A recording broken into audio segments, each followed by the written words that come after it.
According to the Bible, Proverb 5:15 encourages people to drink water out of thine own cistern and running waters out of thine own well. Essentially, God's into water sports. And I am. Awesome. Thanks, God. Thank you, God. Roll the opening.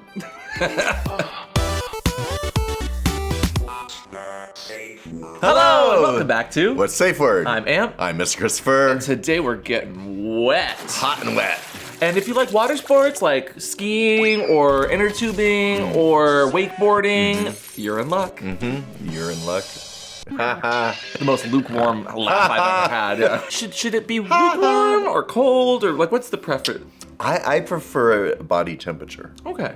And today we're talking about water sports. We're going to dive into the archives of What's a Safe Word. I'm going to start redoing some episodes with more up-to-date information. Because how many times have you ever heard that urine is sterile? It is.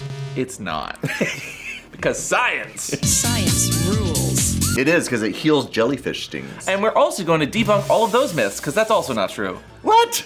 Also known as play, urolagnia, urophilia, water sports, golden showers. It is you liking the bodily fluid that comes out that's a little yellow. Milk, lemonade. Around the corner fudges. We're not talking about the fudge. We're not talking about the fudge. And more recently, a creator blew up on TikTok and was getting some commentary channels engaged because they were talking about something called urine therapy. Ooh, urine therapy. Do you just like, you're immersed in urine? So we asked you guys on Twitter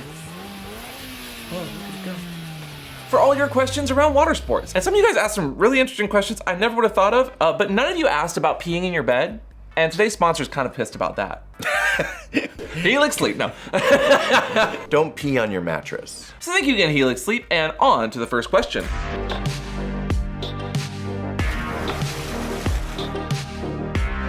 And of course, the best place to start, in my own opinion, is asking about the taste of pee. And Pup Photech asks, are there any ways to get the taste or smell better outside of the normal hygiene and hydration? Ooh, pineapple juice, cantaloupe, watermelon. Grapes, melons, oranges, and coconut shells. Oh yeah! Anything sweet. Yeah, so natural fruits and sweeteners are especially good. A lot of people always gravitate towards pineapple, and I don't know who started that specifically. Because it's a super sweet fruit. You're a super sweet fruit. It's also important, though, to remind yourself to drink lots of water. The more hydrated you are, the less brownish gold the water comes. Also, beer and Gatorade actually work really well. Yeah, and it's important to avoid red meats, coffee, and morning piss especially. But if you're a true sadist and really want it to smell, do asparagus, No. multivitamins, No. broccoli. No! And avoid garlic too. But yeah, especially vitamins or like drugs that you might take regularly for your own bodily functions and whatnot. Avoid that, or even like the fun drugs. Don't do that either, because those are... Because your urine is the filtered liquid going through you. Yeah, it's literally your body's waste, which actually leads to the next question from Daniel, who asked, are there any safety concerns? Now, we have to talk about this realistically. This is your body, again, expunging the bad stuff out of your body. This is bad waste. So this is what they filtered out. So digesting it means you have to filter it a second time. Do it again. Urine is mostly water and salt proteins, but you can also find a lot of things like alcohol or even drugs that you've taken. So the safety concerns around that, of course, are gonna be making sure you're not taking some water sports from someone who just had some like G or something that is more of a party drug, because that can go into your system. And if you're drinking that night as well, that could cause some very fatal things that you don't want to happen. And if you keep drinking this toxic liquid, it's gonna really push the limits of your liver and kidneys. And you might get cranky, irritable, and feel a little nauseous. I'm sorry, did you have some water? What do you mean? That said, y'all are transgressive little stinkies, so like we're not saying you can't do it, just saying avoid open cuts and wounds. Love your axe wound, you whore. Most people are like, ooh yeah, water sports, I'm gonna get hydrated. Pee actually will dehydrate you most of the time, so sorry about that. Serious question though, Daddy, what does it taste like? Because I've had it before, I'm not particular to it, wasn't my favorite. What does it taste How like? would you describe that? It kind of has like a watery, acidic taste to it. It's got a very distinct taste. Pure vanilla. It can actually taste very much like water, or it can taste very rank. It's usually salty, kind of liquidy. It can smell of ammonia if it's real stinky. And the guy on TikTok like ages it for 6 months like fucking wine. Ages it? Like ferments it? Like We'll talk about that later. I don't. Next question. Like next question, urine next question, champagne? next question. Ooh, it's like a lemonade spritzer. If their lemonade spritzer tastes a little too nice, maybe just let them know they should go talk to their doctor. We've had friends actually get clinically diagnosed with early diabetes because they were sharing their lemonade. So the more you know. This is an educational video, YouTube.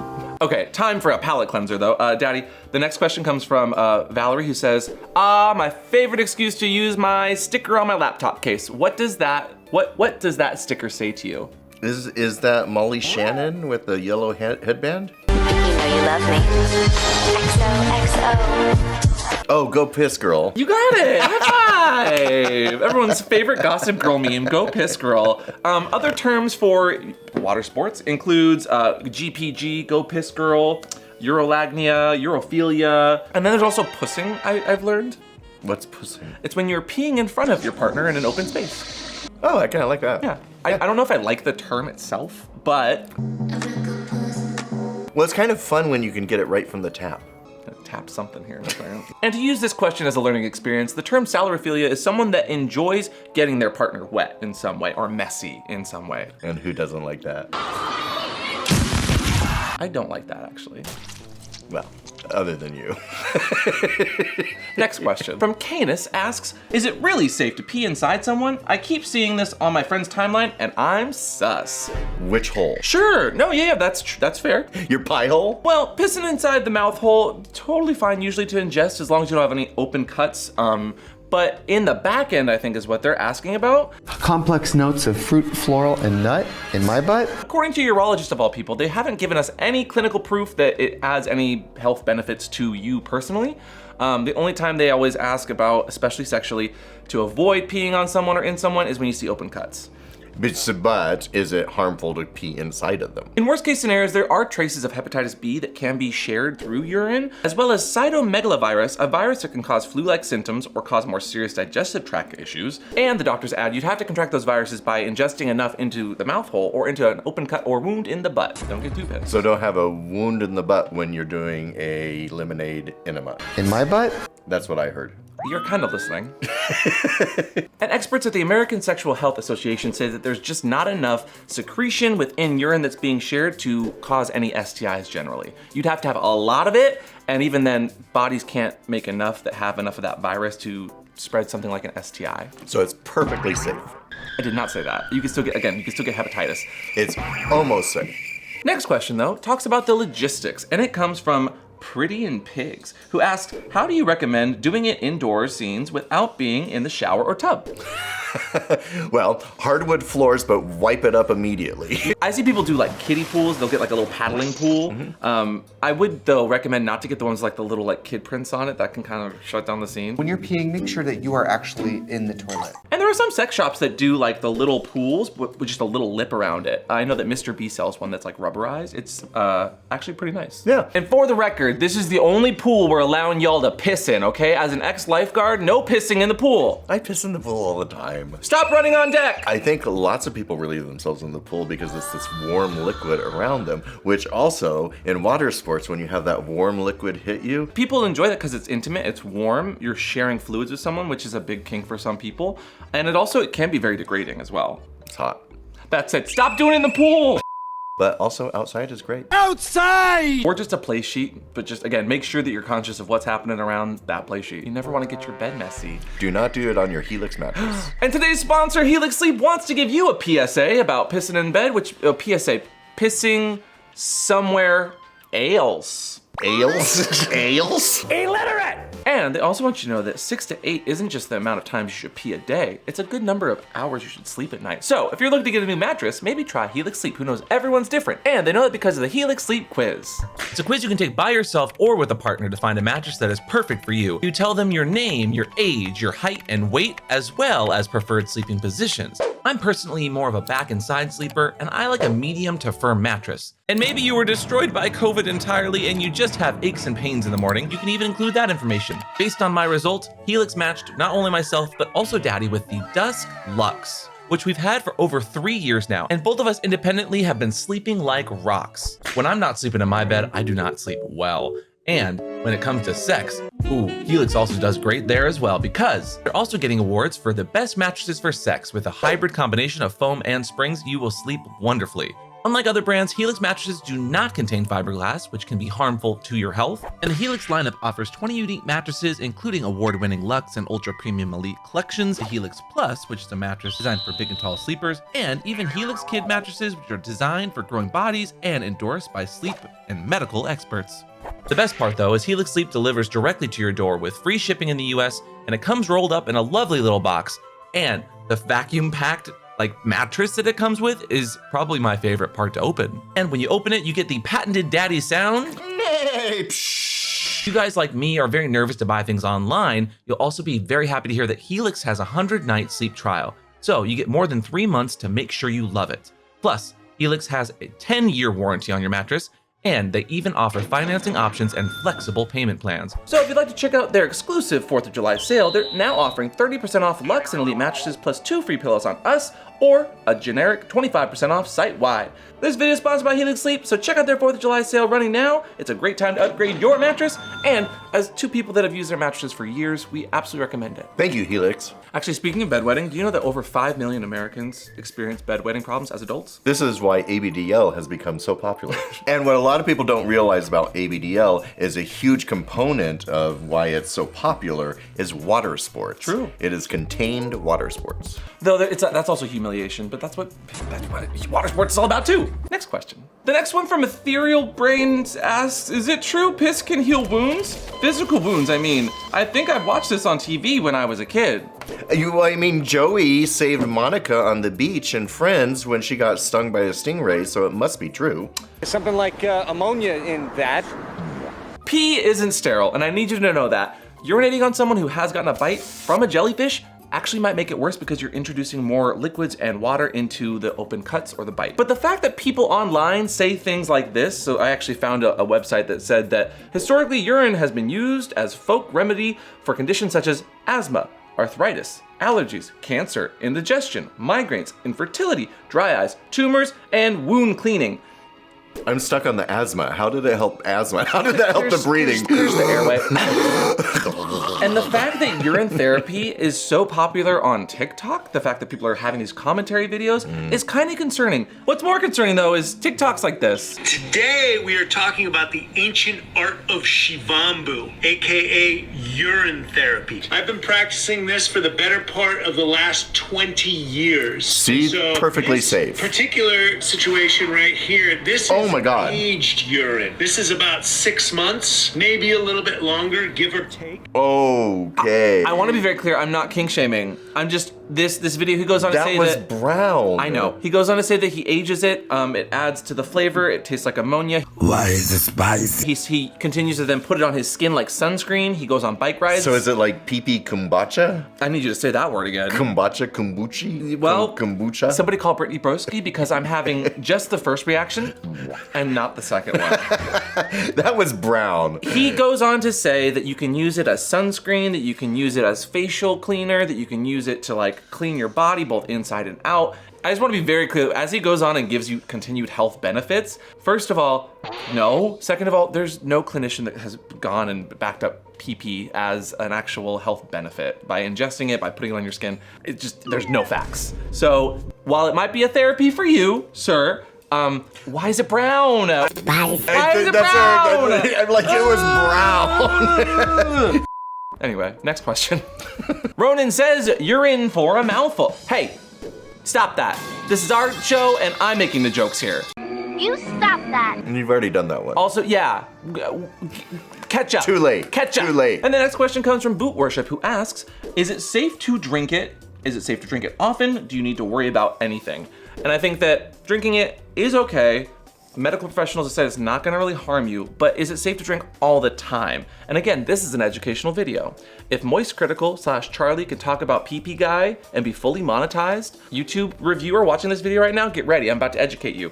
So, according to the National Library of Medicine, drinking a small amount of urine probably won't cause any harm, but there is a risk, especially if you drink large amounts. To create urine, your kidneys literally filter the water and the waste from your blood, and this waste is called urea, traveling from your kidneys to your bladder through thin tubes until you're ready to urinate. Many believe that urine is sterile, but multiple studies have shown that bacteria is present in that, even if it's mostly water. So you gotta be clear about your diet, who you're getting it from. What if it's clear pee-pee? The pee-pee's not cleared to drink. Okay. And the medical professionals, just to be real clear, also say that urine can include E. coli, Staphylococcus, Was that Big Bird's friend? yeah, Staphylococcus? Staphylococcus, Bacillus, Citrobacter, Back rolls. and Pseudomonas. And some of those just sound scary, so I don't want to drink that. It's clear that piss is not sterile. So is it safe to drink? Yes, in small amounts, maybe not every day, and not in large amounts. And this is why we call it RAC, risk-aware consensual kink. And while ingesting it's not a huge deal as long as you're following some safety precautions, what about putting it on gear? Because when we get into kink and play, it gets a little messy, it gets a little wet, especially with this one.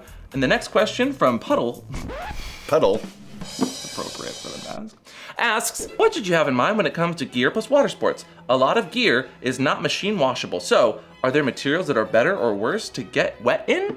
So Yes. latex Yes. is a big one to do. Yeah, latex, neoprene, you could be naked. Groundbreaking. Or clothing that's easy to wash. Now I will say, leather, You'd kind of want to wipe it off your leathers and use a little saddle soap if you get it on. I worked at Mr. S at one point, in the back rooms, and somebody sent us a bag of gear that they needed repaired. Mr. S does great repairs on stuff, but the bag, Was it filled with lemonade? no, but the gear was greenish, the rivets and metal pieces were all browning, and it smelled of ammonia and like a toilet.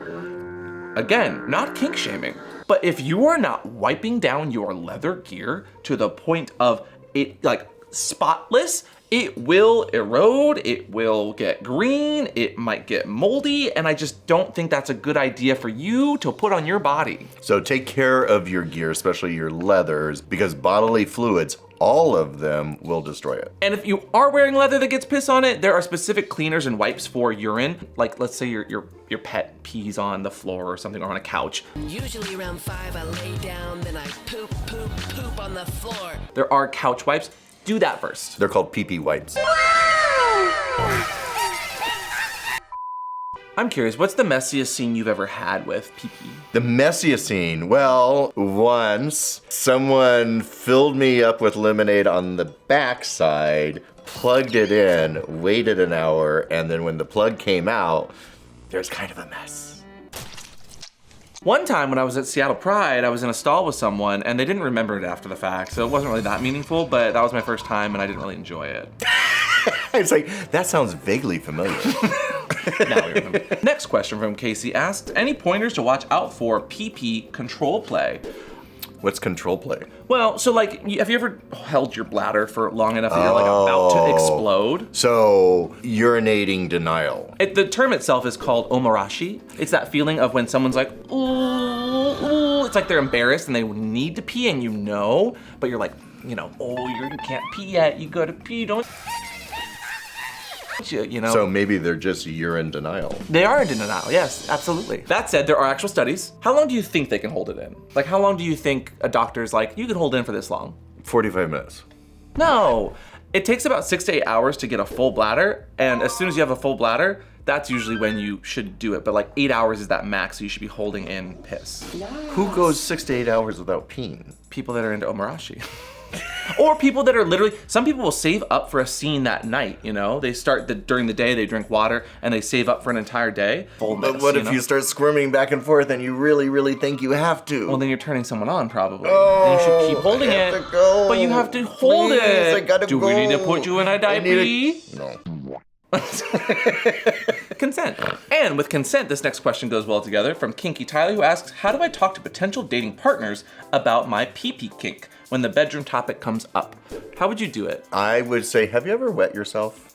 Oh, well, how have you done it in the past? I usually just say, are you into water sports? And then they say, yeah, dude, I got a boat. I'm gonna go skiing. Let's go. Let's crack a few brewskis and pee off the side of the boat, you know? Yeah, but everyone's into different areas of water sports. So then you have to fine tune it to find out, are you talking about ingesting it, just wetting yourself, wetting somebody else? And it's also important to come into that conversation with a really high, upbeat attitude. It's something you get to do with your partner because they trust you, they want to do it with you, and they think that you're sexy, and they want to be degraded by you in a wonderful, pissy sort of way. But it isn't always about degradation. It could be about flavors, it could be about the feeling. It could be about, like you said, diapers or even holding it in. Talk to your partner and tell them how it feels and why it feels that way. If you can draw parallels to things they're into and say, well, you know how you're into that thing, I'm into this thing, like find those level playing fields, but don't treat it like a bad thing. Because if you approach a conversation, be like, I really don't like this thing, I don't want to have this conversation, I'm really into it, but like I know you're not into it. Is your partner gonna respond positively to that? Probably not. It also helps to have like stats behind it. There was one Australian study that said that like 3.5 to 4% of people are into urination or water sports in some way or would be open to it in the shower. Make sure you approach it with realistic expectations too. If you're into it, maybe just be like, hey, do you mind urinating on me in the shower next time we have a nice, fun, sexy shower? It kind of gets me going. Easy. I found this when researching, and if you're new to the kink, maybe you should try it out, but it's literally called the Whizzinator. Ooh, is that like the Whiz? The new and synthetic improved urine. Bitch, what? The Whizzinator formulated a new improved synthetic urine that offers a reliable solution for diverse needs. It is meticulously formulated and closely mimics natural urine, containing essential elements such as uric acid and creatine to enhance authenticity. Why would you want fake urine? Just, you make your own. Well, urine is literally just different bits of salts and ammonias. I can't believe that there's a big enough market to support that. There's a big enough market that when we did a podcast about urine about 2 years ago, and I found that site, they're still around. So good for you guys. They're not a sponsor, but check them out. Next question. Hurry up, because I really have to. I'm so sorry. Okay, next question comes from Jay, who says, 1, is urine actually sterile? No. Correct. 2, do you need to worry about drugs in your system? Yes. Because that can be passed. 3, does urine fix jellyfish stings? Well, according to friends it does, but apparently it does not. High water concentration can cause poisonous cells left in the jellyfish sting to release more venom, so no! And last but not least, does it taste like pineapple? It depends on if you're at a luau or not. Even when you're at a luau, even when you have nothing but pineapple in your system, it might still taste a little off, okay? Yeah. So you gotta be ready for a little bit of an acidity, a little uric acid. Pure vanilla. Taste of Chianti. And if you're looking for a PP sommelier, I'm here to help. With whistling Rioja at a local vintner, and you'll remember the taste like you remember the name. Herb Ervlinger. Bert Herngreif. Irv. What would you name your water sports wine? Water sports wine! Water sports wine, it rolls right off the tongue. And right into the mouth. Yeah. Actually, that's only good if it's a Pinot Noir. Waiter.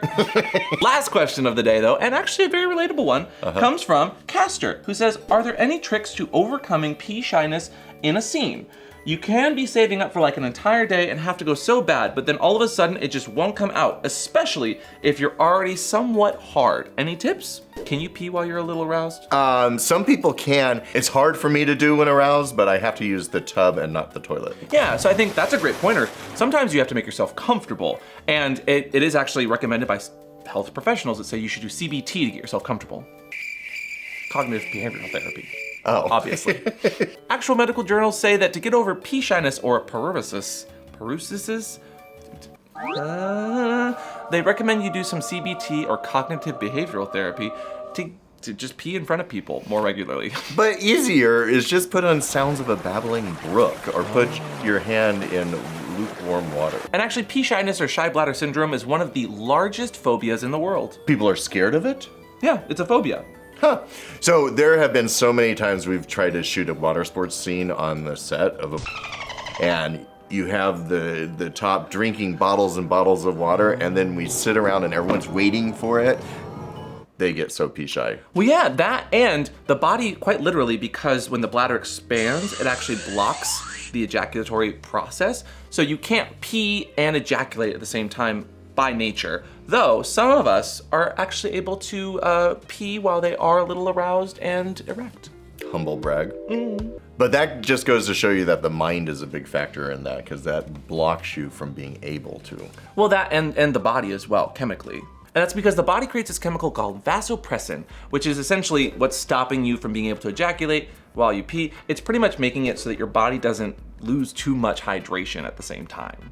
And when you go to sleep and you get a full bladder and you wake up with a somewhat erect, morning wood, that's also related to your bladder as well. And the body works in mysterious ways. Let's say you're not into water sports, but you're cleaning out, or you just woke up, or you need to pee, and you feel yourself getting a little hard. Have you ever experienced that? A little bit, yeah. Yeah, so that's because the bladder, when it's full, actually hits that sacral nerve that gives you those nocturnal emissions, that makes you a little excited in the morning, if you know what I mean. You got a little wood in the bed. And this goes for other kinks where you might be hitting that pee spot, if you know what I mean.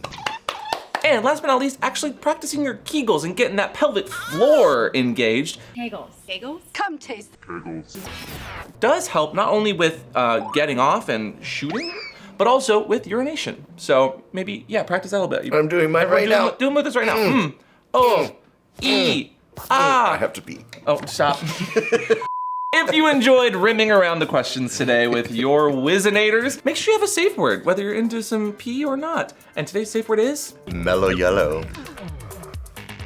And whether you're getting some mellow yellow in your diet or not, make sure you leave a comment down below of what topic we should answer questions all about next. And please hit that like button, and if you like ringing bells, ring that bell down below and you might be notified of our next episode. And don't forget to subscribe to What's a Safe Word. We will see you all next time. Bye!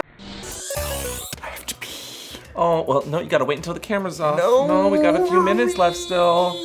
Uh-oh. Ooh. Also, don't forget to check out the safewordshop.com. We got some new shirts in. We hope you're having a good Pride. Milk lemonade. If you say fudge one more time. I did it. You did it. I'm gonna be you pissed. Did it. You did it.